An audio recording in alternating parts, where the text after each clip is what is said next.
warahmatullahi wabarakatuh. Perkenalkan, nama saya Syania Adha, NIM 201180218. Saya dari kelas P6G, saya kuliah di UIN Sultan Toha Saifuddin Jambi. Saya di sini membuat video untuk memenuhi tugas UTS saya, UTS Masalul Fikih, yang dimana dosen pengampu saya itu Ibu Rina Juliana. Di sini saya akan membahas tentang poligami. Kata poligami secara etimologi dari bahasa Yunani yaitu polus yang artinya banyak, gamos yang artinya perkawinan. Bila digabungkan yaitu suatu perkawinan yang lebih dari satu. Menurut bahasa Indonesia, kata poligami yaitu memiliki atau mengawini seseorang dalam waktu bersamaan. Yang artinya dia mengawinkan seseorang yang lebih dari satu itu dalam waktu yang bersamaan. Istilah poligami berasal dari bahasa Inggris yaitu poligami. Dan dalam hukum Islam, poligami itu yaitu dia beristri lebih dari satu. Poligami merupakan tema penting yang dapat perhatian khusus dari Allah Subhanahu wa Ta'ala. Tidak mengherankan kalau dia meletakkan di awal surah An-Nisa dalam kitabnya yang mulia.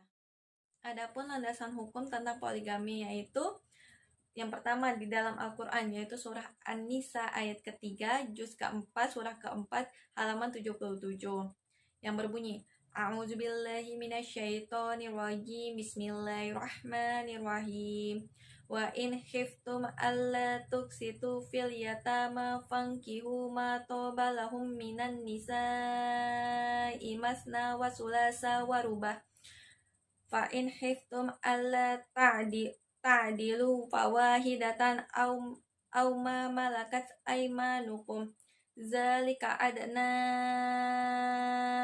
alla ta'ulu, yang mana artinya, dan jika kamu khawatir tidak akan mampu berlaku adil terhadap hak-hak perempuan yatim bila mana kamu menikahinya, maka nikahilah perempuan lain yang kamu senangi 2, 3 atau 4. Tetapi jika kamu khawatir tidak akan mampu berlaku adil, maka nikahilah seorang saja atau hamba sahaya yang kamu miliki, yang lebih dekat dari itu agar kamu tidak berbuat zalim. Adapun landasan hukum yang kedua yaitu hadis. Sabda Rasulullah Shallallahu Alaihi Wasallam tentang suami yang berpoligami harus adil.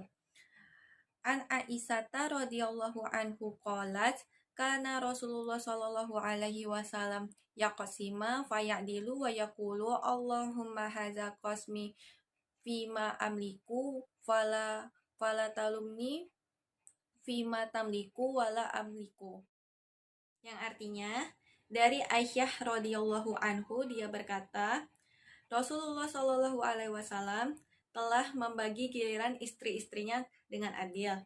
Beliau bersabda, Ya Allah, inilah pembagianku terhadap sesuatu yang aku kuasa, dan janganlah engkau mencela aku terhadap sesuatu yang engkau berkuasa, namun aku tidak berkuasa.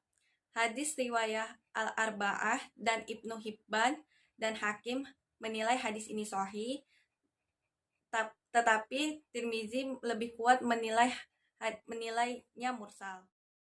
Hadis ini diriwayatkan oleh Abu Daud, Nasa'i, Ibnu Majah, Ahmad, Ibnu Hibban, dan Hakim dengan perawi yang terpercaya dan sanadnya yang baik. Bukhari menilai hadis ini mursal dalam Al-Ilal Al-Kabir, begitu pula Tirmizi dan Abu Zur'ah dalam Al-Ilal karya Abu Hatim. Hadis ini menjelaskan bahwa wajib berlaku adil terhadap para istri dalam melakukan perkawinan poligami. Dapat dinyatakan bahwa kebolehan poligami hanya merupakan solusi ketika perkawinan sudah tidak terpenuhi. Poligami tidak dapat dijadikan sebagai ajang dan mengumbar hawa nafsu, apalagi dijadikan sebagai cita-cita hidup. Pada saat Nabi mempraktikkan poligami, meskipun dengan segala kelemahannya, Allah Subhanahu wa Ta'ala tetap mendukungnya dan memberi motivasi. Sudah tentu tujuan beliau bukanlah untuk mengumbar birahi, akan tetapi ada tujuan kemaslahatan yang diharapkan. Dengan demikian, asalkan ada tujuan kemaslahatan, di samping itu kesejahteraan dan kerukunan rumah tangga terpenuhi, tidak sampai menimbulkan dan tidak sampai menimbulkan telantarnya istri kedua dan selanjutnya juga anak-anaknya. Maka poligami diperbolehkan, bisa diamini, bahasa lainnya pintu poligami tertutup tapi tidak terkunci. Adapun landasan hukum yang ketiga yaitu ijma. Kaum muslimin telah sepakat bahwa boleh atau halalnya berpoligami. Hal ini mereka ungkapkan dalam lisan, praktek maupun sikap dalam kehidupan sehari-hari. Kehalalan poligami telah ada semenjak masa Rasulullah SAW sampai saat ini, sehingga terlihat bahwa Nabi sendiri dan para sahabat dekatnya melakukan poligami. Contohnya Umar bin Khattab, Ali bin Abi Thalib, Muawiyah bin Abi Sufyan, dan Muaz bin Jabal. Semoga Allah memberkahi kehidupan mereka. Praktek poligami ini juga dilakukan oleh generasi selanjutnya setelah generasi sahabat, yaitu di masa tabi'in, dan juga masyarakat lain sesudah itu yang juga melakukan praktek poligami. Karena itu dapat disimpulkan bahwa poligami telah dilakukan oleh berbagai kalangan umat Islam, baik dulu maupun sekarang, karena mereka menganut pendapat bahwa poligami merupakan suatu hal yang halal dilakukan. Menurut Jalaluddin Al-Muhyili Al-Nawawi mengatakan, dibolehkan bagi seorang laki-laki yang mereka untuk memiliki 4 orang istri, sedangkan hamba sahaya hanya diizinkan 2 orang saja.